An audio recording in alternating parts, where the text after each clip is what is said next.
I'm a ghost. I think my first comment, if I can be so bold, is to say that I know that you as a group had some teething problems right back at the very beginning, but you have really, really pulled it out the bag, and I'm so impressed. So well done. Um, Thank you. I know when groups are under pressure, it can be really difficult to coordinate things, but it seems like you did a really good job at pulling it all together and making it work. So, really well done. My first question, I suppose, before I get into the meat of the questions about the content, is how did you find the experience?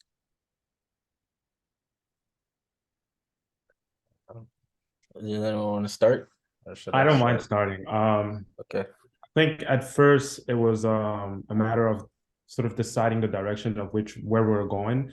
Because it was yes, we're doing social media in Africa, but what exactly are we trying to say about social media in Africa? So I think after the first meeting which you had with Valentine and Rachel, it was more clarified and we had a better direction. So after that point, the research could be more targeted. And I mean, I was blessed to be with a group of people that actually came on time during meetings. And I think setting up the weekly meeting really helped us focus and keep knowing how far we've, how far, how far we still have to, how much more we still have to accomplish, but how much we have already accomplished. So I think that was really helpful. Overall, the experience was sort of stressful, but I think having such good group mates really helped me personally. Thank you. Glad to Yeah, hear I, that. I would agree with Oscar. I would agree that at the beginning we were sort of at a loss for direction. And I think that was kind of your goal, is to see what we would do with it and see where we would take things, which was interesting because usually a lot of projects we do have very strict guidelines. So sort of having more of an open-ended question made things a little bit more difficult for us at the beginning, but in the end, I think we got more out of the project by being able to take our research and sort of not really whatever direction, but have a little bit more of freedom with that. But yeah, I agree. We had good teamwork. We did have weekly meetings that really helped us sort of go through what we had been working on, discussing questions with each other. I remember at one point, some of us were having some issues finding like specific campaigns in our country. So we shared some sources and shared some strategies for looking those up. So that was helpful. But yeah, it was a good experience overall. Yeah, I agree with everyone else. Early on, just like trying to figure out how to like narrow it down and like, because the topic is just like you could really dive deep into it. So that was our biggest struggle early on. But I agree. I think implementing the weekly meeting was like very vital to like the end products being this good, because we really got to like check in and like compare our work and see like how each of us was doing. And I just give credit to these guys because I know like it wasn't easy early on, but like we stuck to it and we always kept a positive attitude. I think, I definitely think that what's really interesting about your group is that you've talked about overcoming challenges. You've talked about, the learning, I suppose, of overcoming those challenges. And I suppose sometimes it is the process of doing that actually it produces the most learning. It sounds like not only did you get a lot out of it intellectually, but just from a purely personal perspective, it sounds like it was an opportunity for growth within the group and an opportunity for you to learn from each other and learn about different ways of working and things like that. So really, honestly, well done. I'm super proud of you all actually for doing that. So I just have about 1, 2, 3, 4, 5, 6 or 7 questions really from the video. They're not going to be hugely difficult, hopefully. So the first question that I have, if you're okay for me to ask questions, I'm assuming that was yeah, okay, perfect. So you talked about how the government or governments in Africa, I don't think you were talking specifically about Egypt at this point. I think you were just talking about the generally governments in Africa, were held to account by the population on social media. Now, this was probably the first time that I'd heard about this from any of the groups. Like, I've listened to, I think, two other groups talk about something like this, and a lot of the focus there has been about the social media shutdowns, whereas here I'm hearing people are taking power back, people are taking control, which for me was really surprising, and that's the first time we've heard about this. Was there anything that you discovered about the democratic state of these nations that maybe influenced that? Because actually what we're seeing there is a bit of a power sort of flipping back to the people, which is an unusual sort of trend. So I was just wondering if there was an influence there in any way. Had you noticed something within the democratic construct, perhaps, that had influenced that? Yeah, I can speak to that a little bit because I did mention in my section on Egypt, kind of the citizenry holding the government accountable during the COVID-19 pandemic. So there was sort of a lot of outcry, especially towards the beginning of the pandemic, regarding the numbers that the Egyptian government was sharing for COVID infections in the country. And people were seeing people around them becoming ill, and they just knew that these numbers had to be a lot higher than what the government was actually saying. They were trying to downplay the problem a lot. So yeah, there was really a public outcry on social media, calling on the government to be more upfront with the citizens. And that also kind of played into the fear and the panic spreading that I discussed as well, because people were going on social media and saying that this is way worse than they're making it out to be. And so then like a lot of fear was spreading around the topic, and the government wasn't really providing any useful information really to the citizens in their sort of cover up of how bad things were there. But yeah, I think something that sort of played into that, at least in Egypt specifically, and Northern Africa and a lot of Arab countries, was the Arab Spring in 2010. I think that was definitely sort of like a breaking point for a lot of those countries.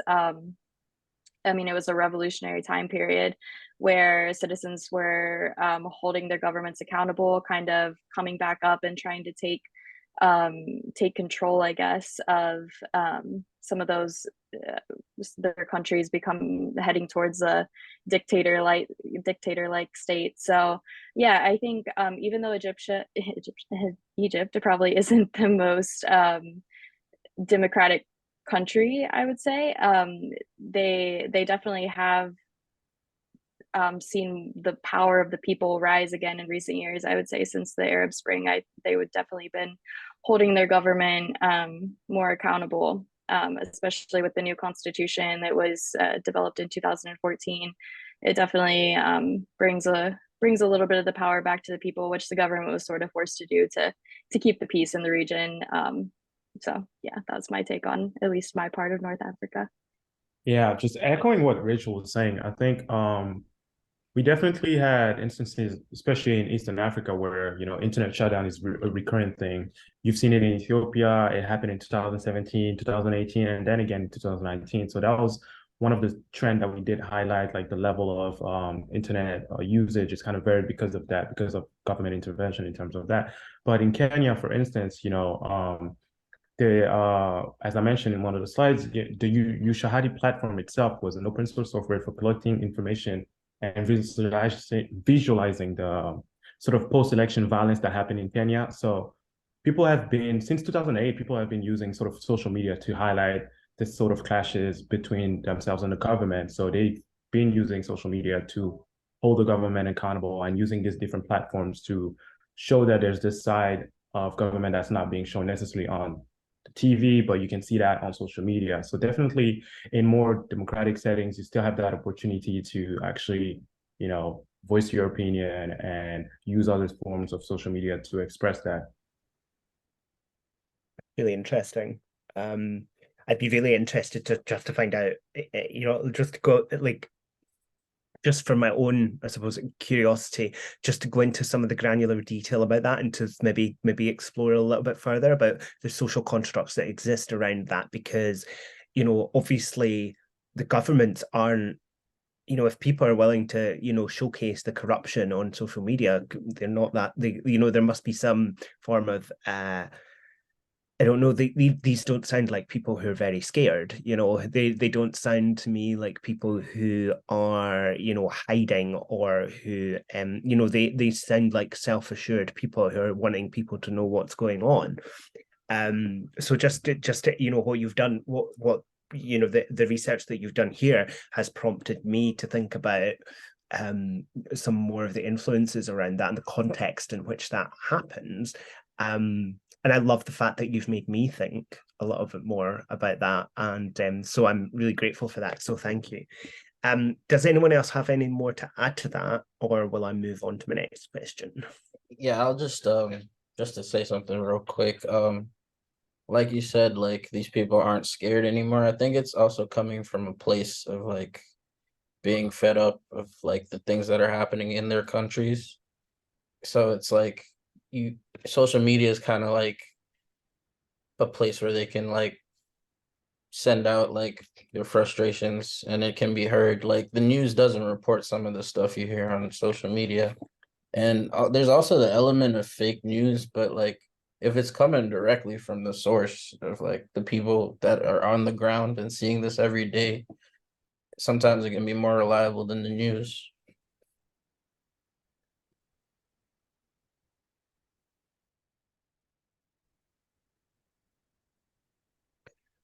Valentine, are you still with us, or? Yeah, I'm still. Hello? Hello? Oh, hello. Sorry, you broke up there. Oh, sorry. Hello. How much did you hear though? Hello. Hello? Can you hear? Okay. I can hear you guys. Perfect. Sorry, I think you broke up for a minute there, so I wasn't quite sure what you'd said. Okay. No, I just made the quick point that since the source is coming like directly from the ground and the people are frustrated with their situation, it can be more reliable than the news sometimes, because the news, you see people pick and choose what to put on the news and they can bend it towards their agenda, which is why the government is seeking to control social media in some countries. Yeah. Yeah. I just have one more thing to add, just because I think it was part of my research a bit. I think there's also another point to touch, especially with social media these days. You've had new influences also coming from the West, and especially now with a growing sort of Russian influence also in Africa, really growing more and more. Especially I've seen it a bit more in Eastern Africa with different Facebook groups, Facebook pages, really giving a different take on what's happening in, let's say, the conflict in Ukraine, and that's been echoed heavily on Facebook. They're getting from social media compared to like Western news. So there's that sort of clash happening on those grounds. Okay. That's really good. And I think actually I'm going to come back to that question about Western influence, because in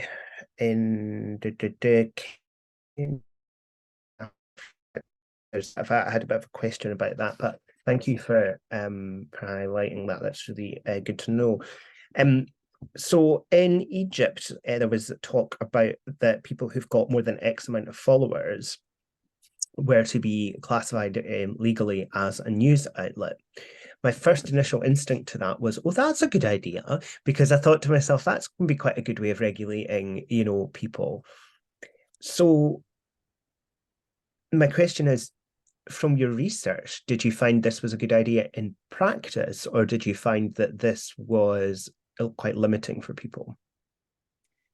Yeah, so whenever I first read that, I was a little bit surprised because like right off the bat, 5,000 followers doesn't sound like too many, I guess you would say, to be considered like a news source. Um, so I wasn't too sure about it. Reading into it a little bit further, it seems like it's more of a way for the Egyptian government to control its citizens. As I saw with a few other things, they're not super keen on people seeing information online that they wouldn't like them to see, basically. A little bit of censorship going on.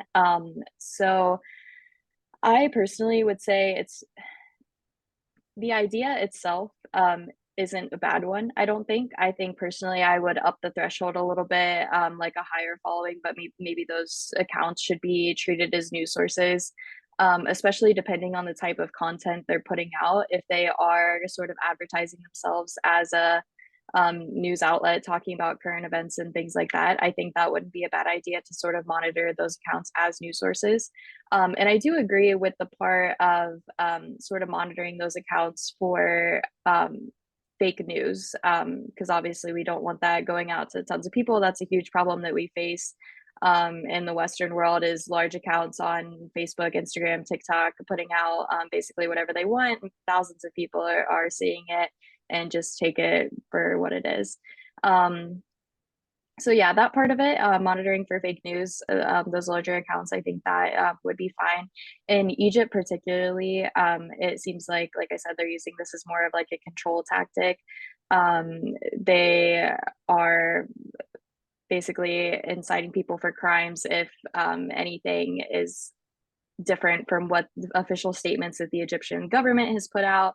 So that kind of prevents people from sharing their own views, even on specific events.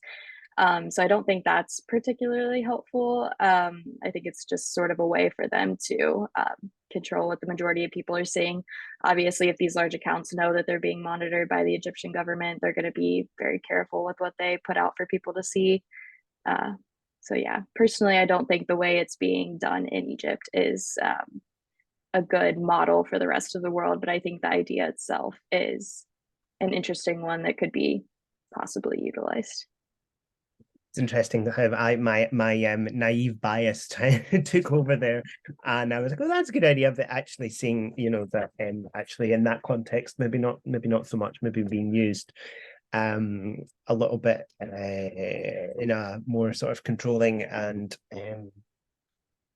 dictatorial like way by the Egyptian government. Does anyone else have anything to add to that point, or will I move on? Okay. Oh, sorry, Valentine, were you going to say something? No, I'll say you could move on. Oh, perfect. So moving on to Kenya and Ethiopia, I really like the way that you showcased the link between digital health and social media, and how digital and social media played an integral role in helping to promote digital health and helping to promote mental health specifically, in helping to give people access to health information and things. I suppose my question really there is that was quite surprising, especially in these countries which aren't really known for their for being very developed in that sense. So I guess my question is why has that sounds like a really positive thing. What influences do you think have sort of helped that to happen? That's a great question. I think the moment I found out that was something that was going on, especially with the Shiromo Hospital using literally creating an entire branch dedicated to mental health, I think what really makes Kenya such a special place, and pretty much Africa too, is that there's a quick adoption with terms in technology, especially with the M-Pesa using mobile money. So they're really kind of well versed in terms of using phone for transfer of money. But now there's that new aspect of using the phone to kind of address mental health, but there's also the aspect of educating about mental health, that it's an actual thing. And with Kenya specifically and the high usage of internet, I think the introduction of sort of mental health counseling online and it being supported not just by the population, but being used on Facebook and Twitter and all these social media that they obviously use a lot of times. So I think it was the ground for that kind of activity, because it was also the ground where mobile money kind of launched from, and now it's spread out to, you know, the entire African continent. So the adoption of sort of the relationship between mental health and social media, or like mental health through the internet, or I think Kenya was really the best ground for it, and the Shiromo Health Hospital really tapped into that and make sure that it was on par with government laws and also government backing. So that was an interesting part. Perfect. Thank you. And you know, I find myself writing here, you know, that actually a lot of lessons could be learned from Africa, from Kenya in terms of how they've adopted that, how they've, you know, ran with it.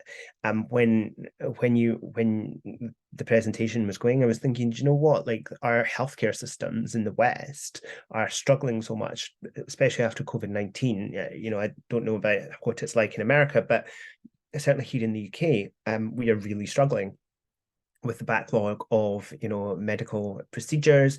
Getting a doctor's appointment is super difficult. But see if you could, like, just, like, I don't know, go online and find some information, you know, or, you know, and I know we can do that, but I mean, this sounds a little bit more specialist, a little bit more, you know, sort of tailored to people, for people. So I kind of just was thinking, I've got, like, here, is there lessons here for the UK? Is there lessons here for the US? You know, is there lessons we can take from Kenya? And, you know, and that was not a conversation that I was thinking that I would actually be having about Africa. So I'm really, you know, I'm pleasantly surprised, actually, that, you know, there seems to be a lot that Africa is doing well, and a lot that it can teach us, I suppose, about their sort of adoption of digital technology.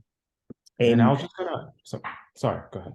No, I finished. I was just gonna add, I think, as you mentioned, COVID really sort of forced a lot of people to become more reliant on their mobiles. And I think, as you've seen, there's been like Twitter campaigns on Kick Out COVID, and then also Facebook using their platform to help with blood donations. So that aspect of interacting with the internet and social media to address sort of health problems, I think is becoming more and more recurrent in Africa, especially in Kenya, for instance. So there's definitely something to learn from that, or at least notice that adoption in terms of usage of internet and mobile is just on the rise. Perfect. That, you know, that makes total sense. So my next question is about Western Africa, and there was a bit of a question mark around what was surprising for me was how the use of Facebook was so high, and the other social media platforms were quite low in terms of usage. And you cited that this was to do with a distrust of foreign powers, a deep suspicion about, you know, foreign powers coming over, spreading, you know, news that was maybe not necessarily true. However, and there is a big however to this, Facebook is also one of the biggest social media platforms in the world, and has the potential as well to spread that misinformation. So for me, I suppose I just wanted to maybe dig a little bit deeper and ask, why do you think that Facebook, when considering there is this deep distrust of foreign powers, why do you think the use of Facebook is so much higher? What is it about Facebook that this population is trusting more than other social media platforms? I can take a stab at it. I think with Facebook, it's been an app that almost, I would say, like, as data shows, it's pretty much very much the social media app in Africa. So in terms of usage, people mainly use it to, as you're saying, to contact, see some of the news.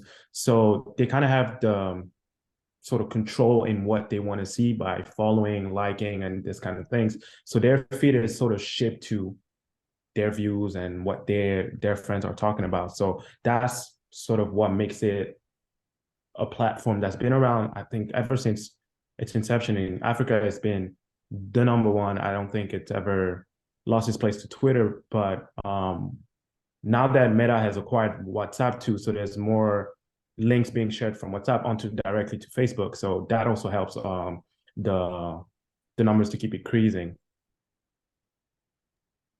And Okay. like to add to that point, like he said, like it's been around for a while, so it's like it was one of the first social media websites, so it's had time to grow to that level.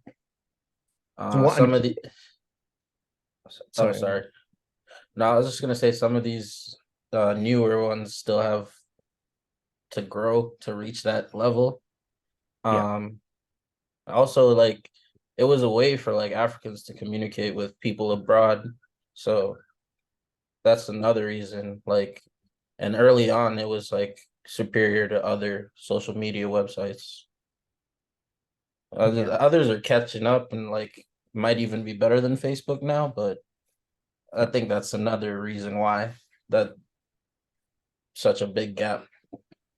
Okay. No, that's thank you. And I think the sort of the main point that I got from what you said there was Facebook has a credibility that other social media platforms maybe don't have, which has fostered a sense of trust. Exactly. And I think even a lot of telecom companies in Africa also bundle a lot of the internet with Facebook access. So you can buy like airtime, but airtime is connected to like Facebook access. So sometimes they bundle it like that. So you would have like you would pay a certain amount, you get access. On top of that, your internet is also free for Facebook. So I don't like that's one of the ways I was reading a bit more in terms of Kenya too. Sometimes telecom companies will bundle some packages with Facebook access, Twitter access, all that kind of things. But as you mentioned, it's really a legacy platform now in Africa. Yeah, So that's true. It's the same in Zimbabwe as well. that's really interesting. Really very interesting. Just actually even more interesting when you compare it to how how Facebook is viewed in the UK. I don't know about what it's like in the States, but if you use Facebook in the UK, they call you a boomer, you know. So you know, that's you know, I got slagged off by someone the other day who's in their early 20s. I'm in my early 30s because I was like, do you have Facebook? And they were like, yeah, we don't use that. I'm like, oh my God, like I feel so old. But my generation, like I grew up with, that was what I grew up with. So but no, thank you for that. In Zimbabwe and South Africa, there was talk about social media addiction. Now, my question, I guess, is how would you define this? How would you define social media addiction? Because you were talking about feelings of anxiety when not being around your phone or, you know, not having access to technology. I suppose, how do you define that, and what distinguishes normal social media use, normal technology and phone use from addictive use? I think that's what was so interesting about this study. It's just like they did notice that like the participants of the study needed like to check their phones frequently. So I do think that's a part of it. Like you can like be away from your phone and sorry, I lost my train of thought. Okay. Let me restart. Sorry.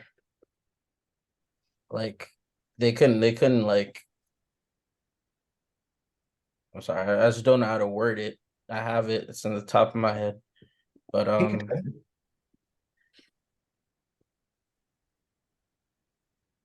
like the participants needed like access to like it was like a need for them, you know? Like What was really interesting, what you said actually, was that they experienced anxiety. I think that was the word you used. They experienced anxiety when they didn't have access to it. yeah, I think that's what I'm trying to say. Like it's causing like a physical reaction when they don't have access to the phone or like to be able to check their social media. Yeah. Okay. So I think that's at that point it's becoming an addiction. It's like it's causing like health problems, because anxiety is a health problem. Okay, thank you. Thank you, and you know, you worded that really well, so thank you for I think that's what I was trying to say, but like I wasn't trying to like. It's kind of hard to explain because I was when I read the article, I was really thinking like, could this really be like addiction? And then like I saw that what it was physically yeah. doing to like some of the participants in the study, and I was like, okay, yeah, this is what when you consider it an addiction. Mm. Yeah. No, that's useful. Thank you. So what I loved about your group is that you gave very specific policy recommendations. And I loved that. And I loved so that the three recommendations that I sort of picked up from what you had said was that the creation of a government agency, moderation of content, and to promote accessible healthcare. And I sort of the overall message that I kind of got from what the purpose of this or the purpose of this sort of agency would be to both to protect free speech, but also to stamp out hate. So, like, obviously, those would be the parameters of this agency, and I really like that you set those parameters quite you defined them and you set them quite rigidly, and I really like that because it kind of it boxed it off, and I just like the way that you did that. You presented a framework through which that government agency would operate, and that was kind of, I suppose, back when Dr. Detwiler and I were having a conversation about what we wanted the groups to look at. That was exactly what we had. That was what we had. That was one of the key things that sort of we identified was that maybe there was a need to have such a framework. So I'm really glad that you identified that within the research. And because I think that says a lot about the future, I suppose, of social media and how we need to deal with these sort of sticky social problems as we move into a more technological future. And I suppose my last question is when you talked about the promotion of accessible healthcare, and this was more it's more a broad question. It's not very defined. It's not really defined in my head. But when you said it, for me, the first thing that came to my mind was what role do you think that AI could play in that? Because, obviously, with healthcare systems either being overwhelmed or, they're not being very good healthcare systems, or healthcare systems, being private or expensive, especially, where in Africa, maybe people can't access the best healthcare. Do you think AI has a role to play in creating equity for access to healthcare within the African population? I can try and start with this. I think it's in terms of healthcare, a lot of problems we see is in terms of, just the backlog is heavy. Also in Africa, access is also hard and it's sometimes expensive. And some of these companies will justify by saying, well, it's just the cost of doing business. However, with AI, you can sort of lower these costs, especially in terms of administration, because AI can book these appointments, register all these people as soon as they come in. So it's a matter of like, if you're using your phone to register for an appointment, that can be done through AI, which will schedule that appointment. So I think just at the forefront already, AI can take over. I know it's removing jobs from people, but it just makes it, I guess, more accessible if the cost is decreased. Obviously, now people can access that using AI as the administration part of it. Yeah, I like that. Yeah, no, I think that's thank you very much. That is good. Dr. Detwiler, did you have anything to say or ask? Or I feel like I'm all talked out, so I think I'm going to hand it over to you. Thank you very much again, team. That was amazing. Was there anyone else who wanted to add anything? Any question that wasn't asked, or some thoughts? Sorry, I was just going to say on that last point, just regarding AI, I think something that we'll begin to see even more, even in Africa, is online medical care. So we saw, I know a lot of us noted in our research that we're starting to see increased access to internet, even in more rural areas in Africa, whereas there's still sort of a lack of access to healthcare in those same rural areas. So I think AI could definitely play into that as well, with allowing people to access sort of like online healthcare video consultations, even like AI sort of powered probably more in the future, but speaking with like a medical professional, but like AI generated. So yeah, just want to point that out as well. Well, especially the benefits of like mental health, but even the idea of, hey, doc, take a look at this rash, you know, is that contagious? You know, I don't really have a Right. rash there, but the idea of here, I can hold my hand up like this, and if you were my doctor, Rachel, you could see it instantaneously. Whereas I might not be able to physically get to some healthcare, expert who could just take a look to say, oh, that's nothing, or yeah, you need to come in and get that looked at, kind of a thing. Great, great. I got to tell you, this session, and Julian, you've done 3 of the. This is your 3rd one now. Yeah. It's one thing to read a paper. It's one thing to have quiz results and discussion board posts. This experience here today, over the last hour and 10 minutes or so, has been really an eye-opening opportunity with a group of people. Julian, you're in Scotland. Rachel, aren't you in Ohio? I am, yeah, Ohio. Oscar, you're in Boston, right? Yes, I'm in Boston. Yeah. Valentine, Yeah, I'm in Boston too. you're in Boston too. You guys are like Yeah. neighbors. You probably don't even know it. You probably like knock on the wall there. I'm in Cambridge to be exact. Oh, Oscar, where are you about? Everett. I'm in Everett. Everett. Yeah. Excellent. Not too far. Excellent. Not too far. And here I am. I'm in Los Angeles. But geography, check that off the box. We definitely cross geography there, bridged geography there. But the authenticity of your presentation and your answers to the questions here, I mean, this was about as authentic and committed to this experience, having this kind of an opportunity to meet and present your work and discuss this live with your sponsor. Your sponsor's not grading this, and your sponsor's not being paid to say what he's saying here.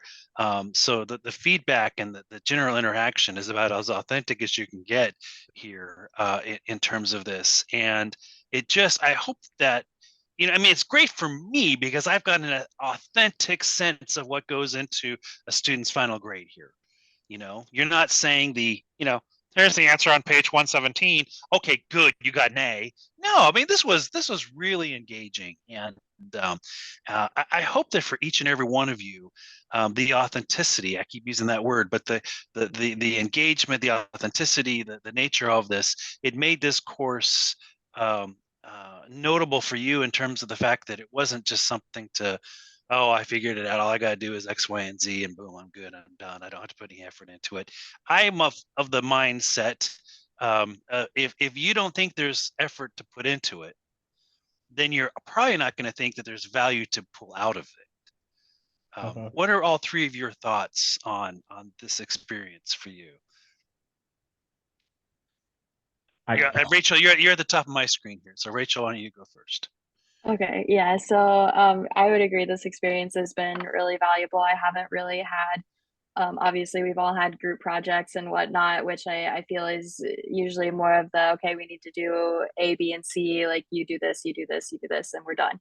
And this project wasn't so much like that. It was really a collaborative experience from the beginning, having those frequent meetings and really putting our heads together and trying to say, like, what are we going to do with this? How are we going to do this? How are we going to do it together? And how are we going to make sure we're progressing on time and all of that? So it was definitely a teamwork experience, not quite like any other that I've had. So I think that was really valuable. Obviously, that's a good skill to carry along with you. So, but yeah, overall, I think I'll speak for myself, I guess, but I definitely got a lot out of it. I think, like Julian mentioned at the beginning, and not just with content, but with like personal experience as well.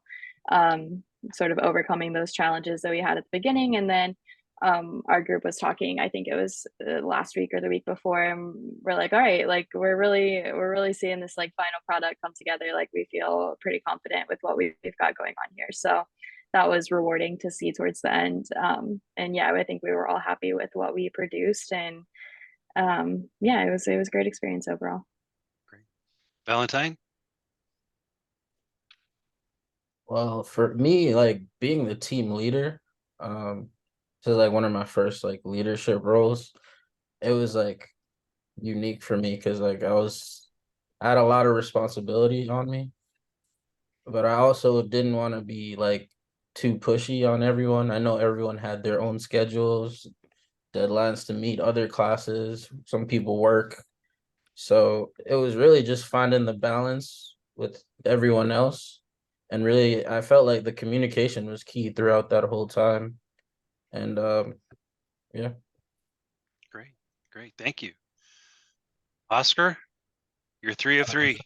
Yeah, just echoing what my partner said. I think really with this course, it was just the format itself was very different, you know, because you're actually working in a group with an ask or a vision that you ask to address.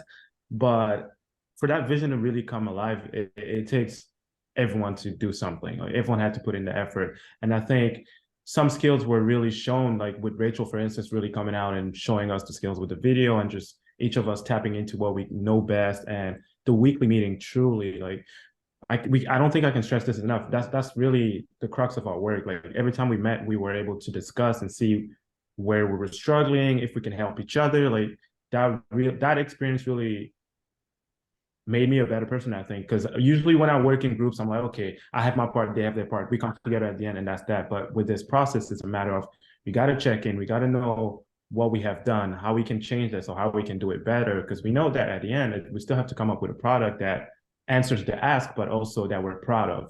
So I'm glad to say that we're proud with what we've made, and I think it reflects how much time and effort we put into the project. So Great. Thank you to my partners, and thank you guys for taking a chance on us. Well, thank you all. And I want to thank Julian as well. I mean, Julian, this was your third of 3 projects here. And, you know, Julian and I, we actually didn't meet professionally. We actually kind of almost actually, we haven't ever physically met. This is another kind of virtual scenario. And that you know, look what rabbit hole we went down. Yeah.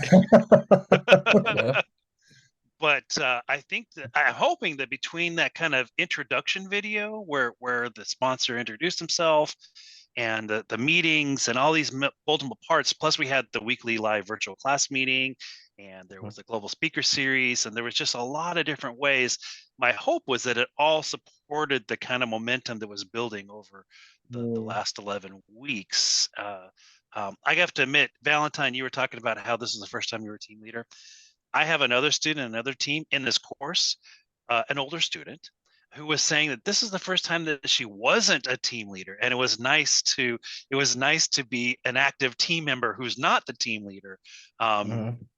And so I think that, you know, again, this is a scenario that provided different opportunities for people with the overall intent is that everyone had something to grow with personally and professionally.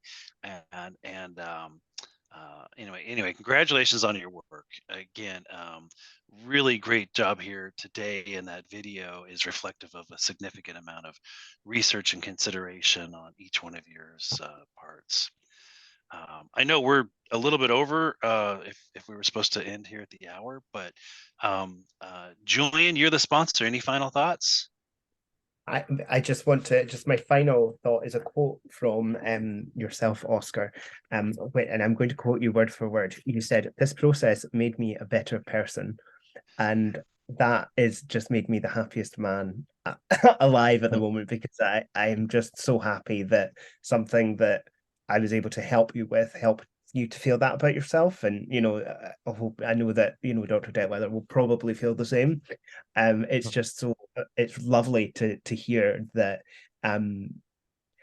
that you felt that that's what this process had done for you, and I'm delighted to hear that. It's made me go all warm and fuzzy inside. So thank you. Presentation. It is getting bigger with pride and everything. There we go. But great. Well, thank you, everyone. Again, if you're able to, in the next few days or whatever, get a link out or the file out to my last little the team reflection, quick team reflection piece next week. It's very there's a self-reflection piece, and then getting your papers. You can either send those or post or send them individually, or some teams send it all as one package. Some people do each individual member. Either way, just make sure that I get certain into all the work that you did that got to the point where Rachel made this video. Do you just out of pure academic curiosity, do you have to submit physical papers in the US? No. Well, I mean, it's all digital. Oh, it's all digital. Because you said post, and I was like, what? You have to post your paper? Oh, not mail. Oh, no. no. Submit within the Canvas learning management system. I was going to say, I was like, wow, that's very old fashioned. Yeah, no, yes, I forget. In Europe, when you say usually like box kind of a thing. It's also ironic because one of the sponsors is from Post Cereals. Oh, wow. In this course, the guy Nick Martin, who was one of the speakers earlier from Post Cereals, it was that. But yeah, that's true. Sometimes words have other meanings. No, exactly. everything's all digital and virtual, but I like the videos because it's better than just reading the written word. I got your email, Dr. Detwiler, about my feedback, so I'll get that to you. And when do you need that by? Whenever you get to it, in about 20 minutes, or no, just kidding. Within the next week or two would be great. I will get it to you next week. That's great. Perfect. Yeah, nothing long. Just what are your thoughts? But guys, everyone, this was great. I hope that this was a shining moment of your day, of your week, of this course, and even something you hold on to in terms of your journey in academia here within your graduate program here. So I want to thank you all very, very much. And and then Valentine, if you can also just when you get a chance, email me the link to this video. Then I got everything. Okay, just don't put in the mail. No, I won't post. Or don't rely on Facebook. Yeah, don't post it. Don't post it on Facebook, even though I'm on Facebook. Anyway, all right. Thanks, everyone. Thank you. Congratulations, everyone. Thank you, Dr. Detwiler. Thank you, guys. Julian, for all your help. Thank you.